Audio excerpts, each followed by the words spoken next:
بسم الله الرحمن الرحيم. Bismillahirrahmanirrahim. Assalamualaikum warahmatullahi wabarakatuh. Alhamdulillah wassalatu wassalamu ala Rasulillah wa ala alihi wa sahbihi wa mawala amma ba'd. Alhamdulillah kita bersyukur pada Allah Azza wa Jalla pada kesempatan di hari yang mulia ini, salah satu hari yang dimuliakan oleh Allah Subhanahu wa taala karena berada di antara bulan-bulan yang haram atau bulan-bulan yang mulia. Kita sekarang berada di bulan Dzulqa'dah, yang mana bulan Dzulqa'dah merupakan bulan yang juga dimuliakan oleh Allah di antara 4 bulan haram lainnya. Maka kita berharap semoga Allah Subhanahu wa taala senantiasa memberikan kepada kita taufik untuk bisa menjalankan berbagai macam amal ibadah, meningkatkan kualitas ketakwaan kita kepada Allah Subhanahu wa taala, dan tentunya secara khusus juga kita bisa menjalankan ibadah-ibadah yang disyariatkan secara khusus pada bulan-bulan yang mulia ini. Nah, jemaah sekalian yang dimuliakan Allah Subhanahu wa taala, mengingat hari ini kita sudah berada ya di paruh kedua dari bulan Dzulqa'dah, berarti beberapa hari ke depan kita akan masuki salah satu bulan yang di dalamnya banyak disyariatkan berbagai macam amal ibadah, yaitu bulan Dzulhijjah. Dan kita yang tidak menjalankan ibadah haji ya disyariatkan untuk melakukan beberapa amalan. Nah, di antaranya ada puasa Arafah, kemudian ada sholat Idul Adha ya, dan juga ada satu amalan yang jangan sampai kita luput dan jangan sampai kita kemudian menyia-nyiakan kesempatan untuk mendapatkan pahala dari ibadah tersebut, yaitu ibadah kurban ya. Atau kalau dalam istilah fikih lebih tepatnya adalah istilah udhiyah ya. Jadi udhiyah itu sebenarnya istilah yang paling tepat untuk menyebut ibadah kurban dalam konteks fikih, karena juga hari raya di mana kita menyembelih kurban disebut dengan Idul Adha ya. Nah, pada kesempatan video kali ini kita akan menjelaskan ya apa sih sebenarnya definisi dari udhiyah atau ibadah kurban, hingga kemudian definisi ini akan menjelaskan kepada kita hakikat dari ibadah kurban yang membedakannya dengan ibadah-ibadah yang mirip dengan ibadah kurban ya, dan kemudian juga apa fadilahnya untuk kemudian bisa memotivasi kita agar kita tidak mensia-siakan kesempatan bagi yang mampu untuk menyembelih hewan kurban pada bulan Dzulhijjah ini ya. Nah, terkait dengan definisi ibadah kurban itu sendiri, maka seperti biasa para ulama kita menjelaskan ya bahwa ibadah kurban itu bisa didefinisi, atau ibadah udhiyah lebih tepatnya ya. Jadi istilah yang sering digunakan adalah udhiyah, karena kurban itu sebenarnya secara bahasa maknanya sangat umum ya. Setiap bentuk ibadah itu hakikatnya kurban. Karena kurban itu adalah istilah juga yang istilah yang sebenarnya berasal dari kata taqarrub, mendekatkan diri kepada Allah Subhanahu wa taala. Ya maka ya yang namanya puasa Arafah, Idul Adha itu termasuk kurban gitu ya. Tapi tentunya kan istilah kurban ini identik ya. Saat ini kita sering mendengarnya dalam konteks untuk menyembelih hewan kurban. Tapi kalau kemudian kita kembali kepada kitab-kitab fikih, yang sering digunakan adalah istilah udhiyah. Nah, apa definisi udhiyah? Nah, para ulama biasanya mendefinisikan suatu istilah itu dalam dua konteks. Ya. Pertama adalah definisi secara bahasa, yang kedua definisi secara fikih. Nah, kalau definisi secara bahasa, Imam Ibnu Manzur dalam kitab Lisanul Arab mendefinisikan udhiyah itu sebagai asyatul lati tuzbahu dhuhwah. Jadi kambing yang disembelih pada waktu dhuhwa atau waktu duha. Tentu ini definisi secara bahasa ya. Artinya istilah udhiyah ini memang suatu yang sudah mentradisi di suatu masyarakat Arab saat itu, dan secara khusus ya mereka melakukan penyembelihan hanya seekor kambing yang dilakukan pada waktu duha. Tapi kalau kita kemudian bicara dalam konteks definisi fikih atau definisi syariat Islam, ya tentu tidak terbatasi dengan definisi bahasa ini, ya, di mana hewannya tidak mesti hanya kambing atau juga waktunya tidak mesti duha ya. Nah, ini jadi maknanya lebih spesifik dan juga memiliki definisi yang bisa lebih luas daripada definisi bahasa ini. Nah, inilah yang disebut dengan definisi fikih ya. Di mana di antara definisi fikih yang disampaikan oleh para ulama seperti definisinya Imam Ibnu Abdin dalam kitabnya Hasyiah Ibnu Abdin, atau dalam kitab yang bernama Raddul Mukhtar ala Durril Mukhtar Syarah Tanwiril Absar. Nah, di mana beliau mendefinisikan ibadah udhiyah ini ya dengan menyebutkan unsur-unsurnya yang akan membedakan dengan ibadah yang mirip dengan ibadah kurban atau udhiyah ini, yaitu ma yuzakka taqarruban ilallah taala fi ayyamin nahri bi syara'it makhsusah. Jadi dalam ibadah kurban atau udhiyah ini dalam bentuk penyembelihan hewan. Jadi ibadah yang dilakukan dalam bentuk penyembelihan hewan.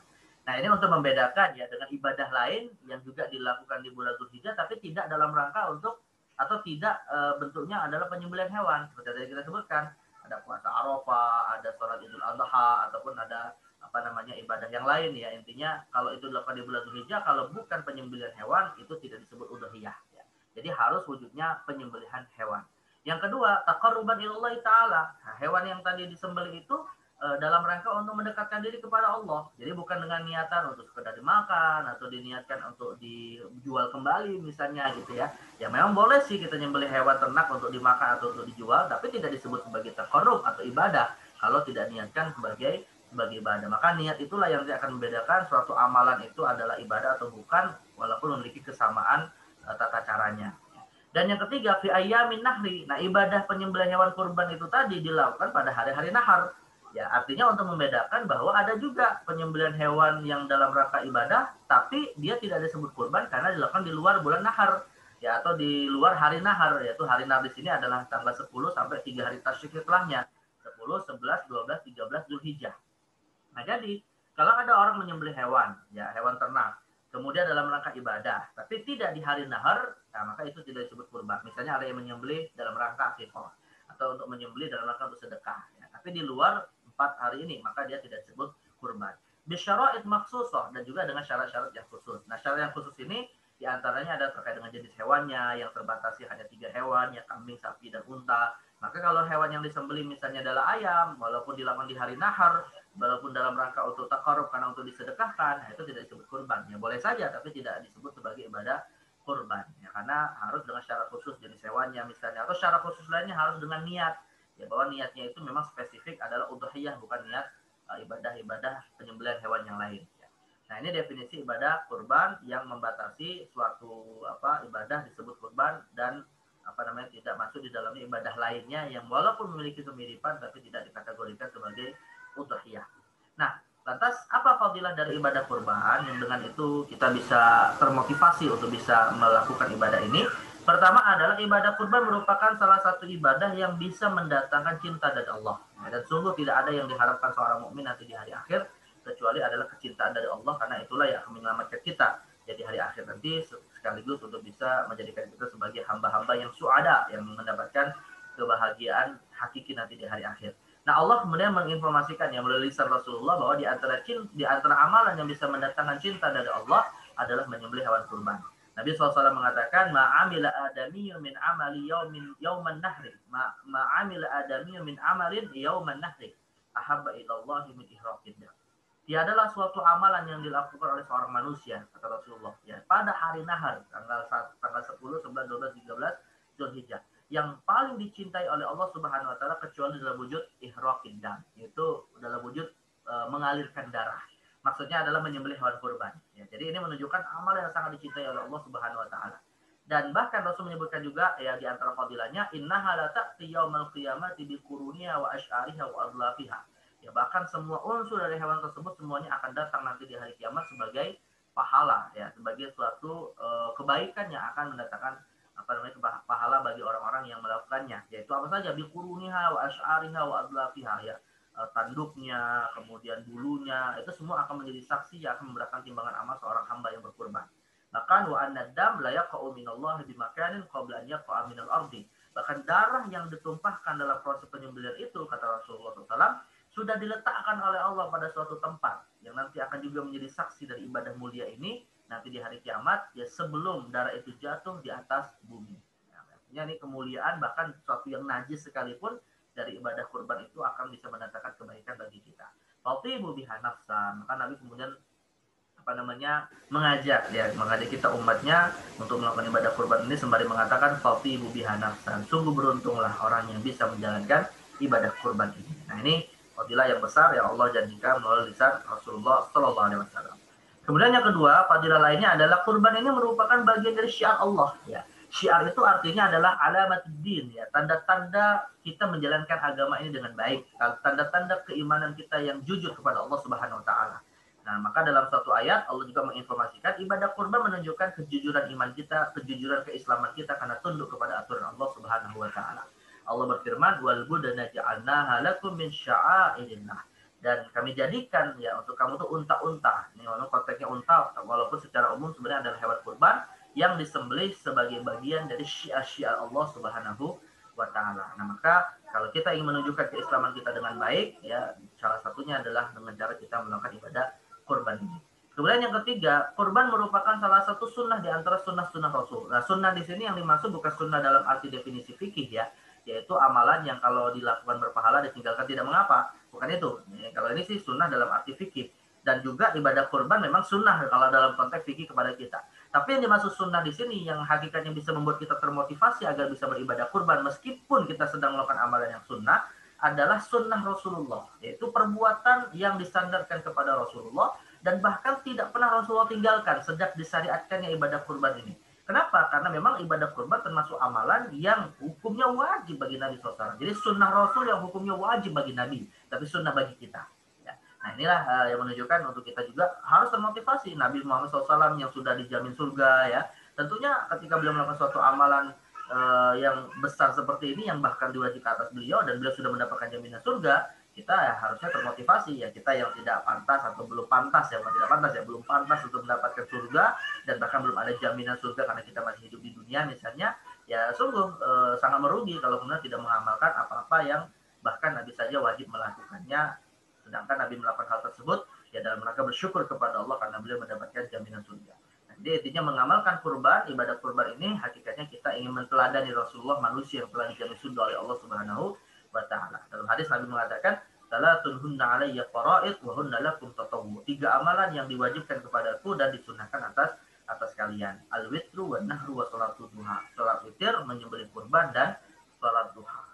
Kemudian yang keempat, ibadah ini merupakan ibadah yang utama, yang memiliki kemuliaan dan kedudukan yang tinggi. Karena ibadah kurban ini disandingkan dengan ibadah yang menjadi standar baik buruknya amalan kita yang lain, yaitu ibadah sholat. Ya dalam satu ayat Allah katakan, "Qul inna sholat wa nusuki wa mahyaya wa mamati lillahi rabbil alamin." Katakanlah sesungguhnya sholatku, nusukku, hidup dan matiku semuanya hanyalah untuk Allah Rabb semesta alam. Nah dalam ayat ini Allah Subhanahu wa taala menyebutkan setelah sholat nusuk. Ya nusuk itu sebenarnya dalam bahasa maknanya sebenarnya semua bentuk ibadah itu nusuk. Nusuk itu artinya ibadah sebenarnya secara umum gitu ya. Tapi sebagian tafsir mengatakan bahwa yang dimaksud nusuk di sini secara spesifik adalah ibadah sembelihan kurban. Nah, jadi kalau kita menafsirkannya berdasarkan makna sembelihan kurban, maka ketika Allah sandingkan ibadah sholat dengan ibadah kurban, menunjukkan ibadah kurban ini memiliki kedudukan yang setara atau paling tidak dekat dengan ibadah sholat itu sendiri. Maka ini pun merupakan menunjukkan kurban sebagai ibadah yang diutamakan di dalam Islam di samping ibadah sholat itu sendiri. Dan yang terakhir dalam suatu hadis juga Rasulullah SAW menjanjikan ya pahala yang besar kepada orang-orang yang bisa melakukan ibadah kurban ini. Dalam suatu hadis Nabi seperti yang diceritakan oleh sahabat Zaid bin Arqam, ya pernah beberapa sahabat Nabi bertanya kepada Rasulullah SAW, "Ya Rasulullah, ma hadhil adhahi?" Wahai Rasulullah, apa yang dimaksud dengan hewan-hewan kurban ini? Artinya para sahabat ingin mengetahui ya sebenarnya kita melakukan penyembelihan hewan kurban itu tujuannya untuk apa gitu kan. Maka kemudian Nabi menjawab, "Sunnatu abikum Ibrahim." Itu adalah sunnah dari ayah kalian Ibrahim. Yang menunjukkan bahwa ibadah kurban ini merupakan ibadah yang cukup tua yang bahkan sudah disyariatkan sejak zaman Nabi Ibrahim alaihissalam. Ya. Lalu kemudian mereka bertanya lagi, "Fama lana fiha ya Rasulullah?" Apa yang akan kami dapatkan dari ibadah kurban ini? Maka Rasul mengatakan, "Bikulli sya'ratin hasanah." Pada setiap helai rambutnya itu, yaitu dari hewan yang disembelih tadi akan mendatangkan hasanah, ya pahala atau kebaikan dari Allah Subhanahu wa taala. Ya, bayangkan ya kalau kita nyembelih seekor kambing saja, kira-kira ada nggak yang mau menghitung jumlahnya, jumlah rambutnya? Itu kan sangat banyak sekali ya, nggak mungkin kita bisa menghitungnya gitu ya. Jadi sangat besar pahala yang Allah janjikan kepada orang yang menyembelih hewan kurban, bahkan setiap helai rambutnya akan bisa mendatangkan kebaikan dan pahala dari Allah Subhanahu wa taala. Nah, maka mudah-mudahan ya dengan kita memahami ya makna hakikat dari ibadah kurban ini sekaligus juga kita mengetahui fadilah dan keutamaannya, Allah Subhanahu wa taala berkenan untuk memberikan kepada kita kekuatan, kemampuan dan menggerakkan hati kita untuk bisa melakukan ibadah kurban ini agar tidak menyia-nyiakan suatu amalan yang ini sangat dicintai oleh Allah Subhanahu wa taala ketika kita memasuki bulan Dzulhijjah. Sekali lagi kita berharap mudah-mudahan Allah SWT menjaga kita dari berbagai macam dosa pada bulan-bulan haram ini sekaligus memberikan kekuatan dan taufik untuk bisa menjalankan setiap amalan ibadah untuk meningkatkan kualitas ketakwaan kita kepada Allah Azza wa Jalla. Aku lupa lihada wa astagfirullah li wa lakum. Assalamualaikum warahmatullahi wabarakatuh.